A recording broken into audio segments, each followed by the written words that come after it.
welcome back to The Balanced Recipe. If you haven't visited this site yet, my name is Allison West, and we are super dedicated to making sure you eat low glycemic meals and have a well-balanced meal. So everything is dedicated to a healthy protein, a healthy carb, and a healthy fat. Today I'm going to walk you through something very basic that I love to have in my house on occasion. We're not big meat eaters here, but I think, every once in a while my family is deprived a little bit, so I like to roast my own chicken. This chicken I bought from Sprouts, and it's organic. The reason why I like to roast my own chickens is typically the chickens in the grocery store that are rotisserie may have carcinogen on them from the way that they're cooked. Something too with those is that it's so hard, at least in Colorado Springs, to find a nice roasted chicken pre-made that is organic. I can't seem to find that. So I always want to go cage-free, as organic as possible, local, just to make sure I'm getting the best meat. At some point, hopefully, in the next year, Rick and I will have our own chickens in the backyard. So we'll have our own eggs, and I don't know if we'll be able to actually do chicken. I don't think I have the heart to do it, but we'll go from there. So this is really basic recipe. In order to get this, come on down here to the chicken, Rick. In order to get chicken super crispy, you want to make sure that after you wash this guy with just water, that you dry this chicken out as best as you can. Most people will put olive oils and butter, and they just soak this thing up. And what I've learned is that just makes it, flavorful for sure, but it doesn't get that skin crispy. And if I'm going to eat something healthy, I want to make sure that I'm eating something crunchy and good. I feel like in my diet, I tend to not eat anything that has as much crunch. This is a really basic recipe. Preheat your oven to 400 if you can get that on. All you're going to do is season this guy with salt and pepper. I always do a little chili powder. The inside of the cavity, you want to get really good.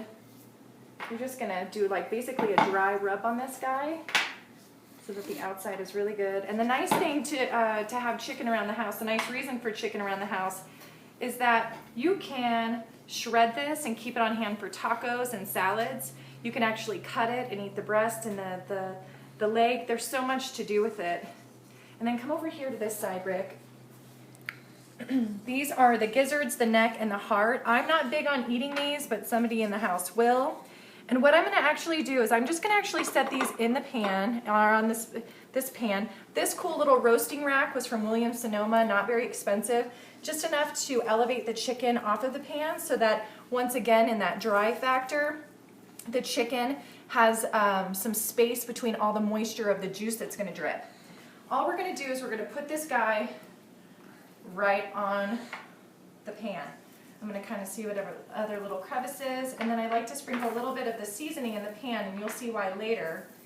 Because once I roast this guy, what we're going to do is we're going to cook him for about an hour and 15 minutes. You want to make sure that he's registered at 165 degrees. If you didn't hear me, sorry with the water running, 165 degrees by the time you pull him out.